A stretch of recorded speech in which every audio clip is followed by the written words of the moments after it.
बिस्मिल्लाहिर्रहमानिर्रहीम, अस्सलाम वालेकुम। मैं हूं मोहम्मद साकिब और आप देख रहे हैं मेरा यूट्यूब चैनल गद्दार टॉक्स। इस वीडियो में हमने बात करनी है कि ये तैरुल कादरी साहब का एक क्लिप है, उसको लेकर सोशल मीडिया पे बहुत ज़्यादा तनकीद की जा रही है तैरुल कादरी साहब पे, और काफ़ी ज़्यादा प्रोपेगेंडा किया जा रहा है तैरुल कादरी साहब पे। पहली बात तो ये कि वो क्लिप कोई नया नहीं है, वो काफ़ी पुराना क्लिप है और आजकल भी उस पर प्रोपेगेंडा किया जा रहा है। अब मैं इसमें आपको दिखाऊंगा कि बेसिकली वो क्लिप क्या है और उसका बैकग्राउंड क्या है, मतलब ओरिजिनल जो इंटरव्यू है वो क्या है, क्या सवाल था और क्या तैरुल कादरी साहब ने उसको जवाब दिया है, लेकिन उसमें से एक छोटा सा टुकड़ा निकाल के तैरुल कादरी साहब के अगेंस्ट इस्तेमाल किया जा रहा है। अब मैं आपको इस वीडियो में ये भी दिखाऊंगा कि कैसे ये क्लिप बनाए जाते हैं और उनके पीछे असल में बैकग्राउंड क्या होता है, सवाल क्या होता है और जवाब क्या होता है। और ये वैसे कोई तैरुल कादरी साहब के ख़िलाफ़ ही नहीं किया जाता, ये अक्सर उलमाए कराम के ख़िलाफ़ किया जाता है। उनकी बातों से, उनकी तकारीर से, उनके इंटरव्यूज़ से छोटे छोटे टुकड़े निकाल कर उनकी तस्दीक की जाती है, उनके ख़िलाफ़ प्रोपेगेंडा किया जाता है। इन सब पे बात करेंगे, लेकिन उससे पहले गुजारिश ये है कि जिन्होंने अभी तक चैनल को सब्सक्राइब नहीं किया, काइंडली वो चैनल को लाजमी सब्सक्राइब कर दें और साथ ही बेल आइकन है उसको भी प्रेस कर दें और कमेंट सेक्शन में अपनी राय का इज़हार ज़रूर करें। अच्छा, ये जिस क्लिप की मैं बात कर रहा हूँ ये बेसिकली मुमताज़ कादरी साहब मतलब जो उस वक्त वाक़या पेश आया उस वक्त का ये इंटरव्यू है और ये डेनमार्क में तैरुल कादरी साहब ने इंटरव्यू दिया था। सो उस इंटरव्यू का एक छोटा सा टुकड़ा उठा के तैरुल कादरी साहब के ख़िलाफ़ आज तक भी प्रोपेगेंडा किया जा रहा है। अब उस क्लिप से पहले मैं आपको एक जो मैंने मिसाल देने के लिए क्लिप तैयार की है, पहले मैं आपको वो दिखाता हूँ। अब आप ये क्लिप देखें और गौर करना है इस क्लिप पे और याद भी रखना है इस क्लिप को, क्योंकि इसके बाद मैं आपको इस क्लिप का एक्चुअल ओरिजिनल क्लिप पूरा दिखाऊंगा, पूरी वीडियो दिखाऊंगा कि असल में वीडियो क्या थी और इसमें से क्या टोटा निकाला गया है, क्या छोटा सा क्लिप निकाला गया है। अब आप ये वो क्लिप देखें जो मुकम्मल वीडियो में से निकाला गया है। प्रोपेगेंडा अगर कोई करना चाहे तो इसे यूज़ करके प्रोपेगेंडा किया जा सकता है। अब ये आप क्लिप देखें जिस पे प्रोपेगेंडा किया जा सकता है। आइए इसको देखते हैं। नमाज बिल्कुल भी नहीं पढ़नी चाहिए, नमाज पढ़ने का कोई फ़ायदा ही नहीं है। अच्छा, अब आपने क्लिप देख लिया है। अब इस क्लिप को आपने ज़हन नशीन रखना है और आप इस क्लिप को मेरे ख़िलाफ़, मेरे अगेंस्ट यूज़ कर सकते हैं, लेकिन ओरिजिनल क्लिप क्या है, ओरिजिनल वीडियो क्या है, अब वो आप देखें और फिर आप को समझ लग जाएगी कि कैसे पूरी बात में से एक छोटी सी बात निकाली जाती है और ना उसमें पता होता है कि सवाल क्या था, ना उसमें पता होता है कि मुकम्मल जवाब क्या क्या था, बल्कि उसमें से एक छोटा सा क्लिप निकाल के उस बंदे के ख़िलाफ़ यूज़ कर लिया जाता है। अब पहले आपने वीडियो देखी, छोटा सा क्लिप जो निकाला गया है मेरी पूरी गुफ्तगू में से। अब आप मेरी पूरी गुफ्तगू सुने और फिर आपको पता चलेगा। आइए आपको पूरा वो क्लिप दिखाता हूँ जिसमें से ये वाला क्लिप निकाला गया है। मैं एक मुफ्ती साहब को सुन रहा था, उनसे किसी ने सवाल किया कि अगर किसी शख्स ने शराब पी रखी हो और वो नशे की हालत में हो, मतलब नशा उसमें उस पर मुकम्मल तारी हो, तो इस सूरत में क्या नमाज़ पढ़नी चाहिए या नहीं पढ़नी चाहिए, क्या नमाज़ पढ़ने का सवाब मिलेगा या नहीं मिलेगा। तो उस पर मुफ्ती साहब ने जो जवाब अर्ज़ किया वो ये था कि अगर किसी ने शराब पी रखी हो और वो नशे की हालत में हो, मतलब उस पर नशा तारी हो, तो इस सूरत में नमाज बिल्कुल भी नहीं पढ़नी चाहिए, नमाज पढ़ने का कोई फ़ायदा ही नहीं है, क्योंकि हुक्म यही है कि जब आप नशे की हालत में हों तो फिर आप नमाज के करीब ना जाएं। सो इसलिए बेहतर यही है कि आप नशे की हालत में या कोई भी नशे की हालत में हो, सो उस वक्त तक वो नमाज के करीब ना जाए, क्योंकि ये हुक्म है कि वो नमाज के करीब ना जाए। सो इसलिए अगर वो जाएगा तो डेफिनेटली उसको सवाब नहीं मिलेगा, क्योंकि वो होशोवास में तो है नहीं और हो सकता है वो होशोवास में नहीं है। सो अच्छा, अब आपने वीडियो देखी है, आपको मुकम्मल इस बारे में इंफॉर्मेशन मिल गई होगी, आपको पता चल गया होगा कि कैसे लोग एक मुकम्मल वीडियो में से एक छोटा सा टुकड़ा उठाकर लोगों के ख़िलाफ़ प्रोपेगेंडा करते हैं, लोगों की तज़यीक़ करते हैं, लोगों की बेइज्जती करते हैं। सो डॉक्टर मोहम्मद तैरुल कादरी साहब कोई मतलब छोटे आलिम दीन नहीं है, इंटरनेशनल लेवल के बहुत आला पाए के आलिम दीन है, और बजाय इसके कि उनकी रिस्पेक्ट की जाए, उनके इल्म की कदर की जाए, उनकी शख्सियत की कदर की जाए, नहीं, लोग छोटे छोटे क्लिप निकाल कर तज़हीक करते हैं। मुखालफिन है, क्योंकि तैरुल कादरी साहब का प्रॉब्लम यह है कि एक तो वो सियासत के हवाले से इन टच रहते हैं, और दूसरा वो मजहबी एतबार से एक बहुत बड़े आला पाए के आलिम दीन है। सो ये दोनों वजह से उनके मुखालफिन भी हैं डेफिनेटली। ज़ाहिर है तैरुल कादरी साहब का जो स्कूल ऑफ थाट है उसके अगेंस्ट भी लोग हैं। सो उनकी तज़हीक में, तैरुल कादरी साहब की तज़हीक करने के लिए वो फिर ऐसी हरकत करते रहते हैं जो मतलब इल्मी लिहाज से देखा जाए तो वो बिलो दी बेल्ट बनती हैं, क्योंकि इतने बड़े आलिम दीन से आप कैसे ये तवक्को कर सकते हैं कि वो ख़त्म नबूवत के ख़िलाफ़ कोई बात करेगा, या वो नामूस रिसालत के ख़िलाफ़ कोई ऐसी वैसी लाइन जो लेगा, मतलब जो मुसलमानों या इस्लाम के ख़िलाफ़ होगी।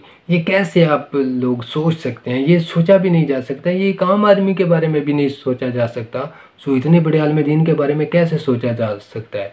बहरहाल मैं आपको वो क्लिप दिखाने लगा हूँ जिसके बारे में तैरुल कादरी साहब के अगेंस्ट काफ़ी ज़्यादा तज़हीक अमेज़ रवैया अपनाया गया, काफ़ी ज़्यादा प्रोपेगेंडा किया गया। अब पहले जो मैंने आपको वीडियोज़ दिखाई हैं दोनों, वो क्लिप भी आपने ज़हन-नशीन रखने हैं, और अब देखें मैं आपको तैरुल कादरी साहब का वो क्लिप दिखाने जा रहा हूँ जिसकी वजह से तैरुल कादरी साहब के खिलाफ काफ़ी प्रोपेगेंडा किया गया। आइए वो क्लिप देखते हैं।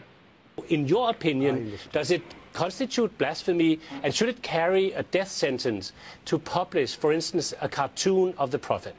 Whatever was done in Danish newspaper, I agree. Danish is not an Islamic country, and there is no right of any Muslim community to claim Islamization of Denmark. Sharia is not to be enforced in Denmark. Islamic laws and penal system is not to be enforced in Denmark. So it will never be applied here. This is just a matter in the Islamic countries. I believe in democracy. Parliaments have their own choice to make the blasphemy laws or not to make, what kind of punishment they want to formulate and what kind of not. So Danish parliament has its own right, freedom. So I would say no punishment for the cartoons publisher newspaper here in Denmark. So I would say no punishment for the cartoons publisher newspaper here in Denmark. अच्छा, ये clip आपने देखा है। अब इस clip को देखने के बाद नेचुरल चीज़ है, कोई भी कॉमन आदमी ये देखेगा तो वो यही कहेगा कि वो जी तैरुल कादरी साहब ने यार नामूस रिसालत के ख़िलाफ़ काम करने वालों की हमायत कर दी है, यार तैरुल कादरी साहब उनको सज़ाएँ देने वालों मतलब उनको सज़ाएँ दिलवाने के ख़िलाफ़ हैं। सो ऐसी बातें जो भी सुनेगा, ऐसा जो भी क्लिप देखेगा, डेफिनेटली उसका माइंड तैरुल कादरी साहब के अगेंस्ट जाएगा, और यही जो ये सारा करने वाले होते हैं उनका मकसद होता है। बहरहाल ये हकीकत नहीं है। जैसे पहले मैंने आपको वीडियो दिखाई, अब आप मुकम्मल वीडियो देखें, सवाल देखें, उसका बैकग्राउंड देखें कि वो बेसिकली तैरुल कादरी साहब ने एक डेनमार्क में इंटरव्यू दिया, एक डैनिश एंकर को इंटरव्यू दिया, और उसका सवाल ये था कि डेनमार्क में जो कि इस्लामी मुल्क नहीं है, जो कि इस्लामी रियासत नहीं है, उसमें डेनमार्क में रहने वाला अगर कोई शख्स आप सल्लल्लाहु अलैहि वसल्लम की शान में गुस्ताखी करता है तो क्या उसको इस्लामी कानून के मुताबिक सज़ा देनी चाहिए, या जो डेनमार्क का कानून है उसके मुताबिक उसको सज़ा देनी चाहिए। सो उसके जवाब में तैरुल कादरी साहब ने कहा कि जो डेनमार्क में गुस्ताखी करेगा उसको डेनमार्क के कानून के मुताबिक सज़ा दी जाएगी, उसको इस्लामी कानून के मुताबिक सज़ा नहीं दी जाएगी, क्योंकि ना तो वो मुसलमान है और ना ही वो किसी इस्लामी रियासत में है, वो गैर मुस्लिम में है, और वो गैर मुस्लिम मुल्क के रियासत में है। सो उसको उसके मुताबिक पनिशमेंट मिलेगी। उसको अब डेनमार्क में कैपिटल पनिशमेंट नहीं है, मतलब सज़ाए मौत नहीं है। सो डेनमार्क में अगर सज़ाए मौत नहीं है तो वहाँ पे गुस्ताखी करने वाले को कैसे सज़ाए मौत दी जा सकती है। सो ये बेसिकली एक्चुअल और इसका टोटल बैकग्राउंड था, और इसमें आप अगर मुकम्मल क्लिप देखेंगे तो आपको क्लैरिटी से ये बात समझ आ जाएगी कि तैरुल कादरी साहब ने ऐसी कोई इस्लाम के अगेंस्ट या नामूस रिसालत के ख़िलाफ़ काम करने वालों के हक़ में कोई ऐसी बात नहीं की है। बहरहाल ये कि अगर आप पूरा क्लिप देखेंगे तो आप तैरुल कादरी साहब के खिलाफ या तैरुल कादरी साहब के अगेंस्ट प्रोपेगेंडा नहीं कर सकेंगे।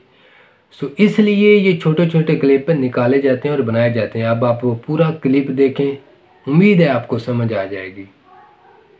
So this is a different matter. Right, Doctor, it has now been noted that you are for the blasphemy laws and you are for capital punishment, but not the way that it's apparently is carried out or mandated in Pakistan. So let's be specific. And in your opinion, does it constitute blasphemy? And you should know that blasphemy is probably in Denmark different or interpreted differently than it is in Pakistan. So in your opinion, does it constitute blasphemy, and should it carry a death sentence to publish, for instance, a cartoon of the Prophet? Whatever was done in Danish newspaper, I agree. Danish is not an Islamic country. And there is no right of any Muslim community to claim Islamization of Denmark. Sharia is not to be enforced in Denmark. Islamic laws and penal system is not to be enforced in Denmark. So it will never be applied here. This is just a matter in the Islamic countries. I believe in democracy. Parliaments have their own choice to make the blasphemy laws or not to make. What kind of punishment they want to formulate and what kind of not.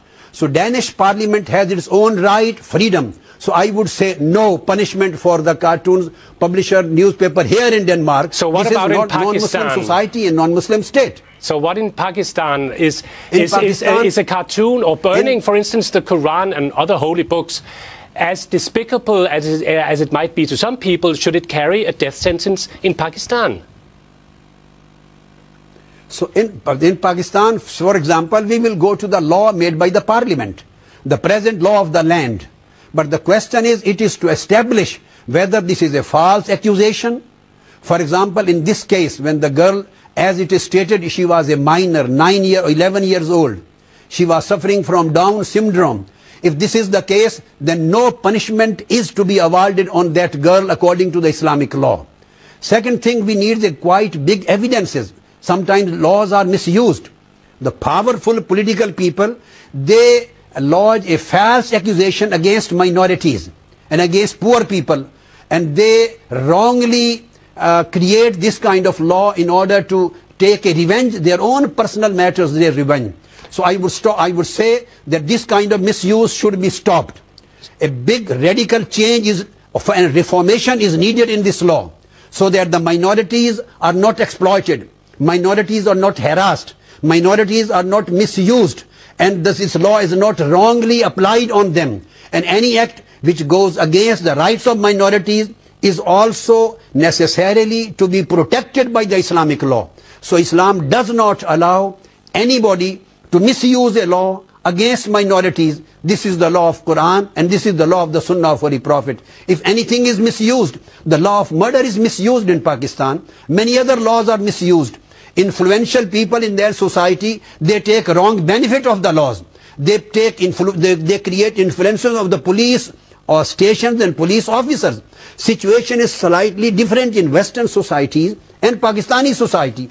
That's why I would say that these laws need very carefully to be amended in its structure, in its administration, but way and method it is applied, Qadri, so that the minority rights are protected. I totally understand what you're saying, but this girl might be belonging to a minority. I guess she's Christian and she's a minor. But had she been 16 or 18 or whatever the legal age is, should she be punished according to the law that you apparently supported just a few months ago? Yeah. If she's found guilty, I mean. Yes, I say whatever the reports are saying, whatever the reports up till now I was able to read from different newspapers, nothing establishes proper blasphemy against her. If I was there as a judge, I would have released her. And if any injustice goes against her, I will still go there to protect her right and her life.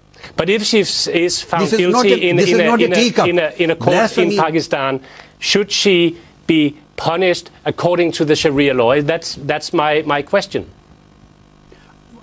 Why we talk of the Sharia law? We should talk of the law of Pakistan. This is the law which was made by the parliament. And still now, Asif Ali Zardari is the president of Pakistan. Benazir Bhutto was the Prime Minister of Pakistan. 28 years have passed. Many democratic governments have taken there. They have made dozens of amendments in the constitution. Why they don't make amendment in the constitution and the law? Those democratic and popular governments and duly elected governments, why they don't make this kind of amendments? I have been asking them many times. But the still, society Dr. needs Qadri, an amendment. my question to you is, if she is found guilty, or if anybody is found guilty of blasphemy, should they, according to your opinion, be punished with capital punishment? I will go again to the answer. If caricatures or cartoons are published in Danish newspaper, we have no right to enforce our kind of laws on the Danish society. In the same way, Danish society should learn to respect the laws of other parliaments. Danish newspapers should learn to respect the democracies. Let them make their own laws, and if there is any fault, let's go for a dialogue. Let's discuss in a democratic way instead of interfering with each other's laws. So Pakistan has no right to interfere with Danish laws and Danish law of freedom of speech and expression. In the same way, the Danish newspaper society should have no right to interfere with the Pakistani laws.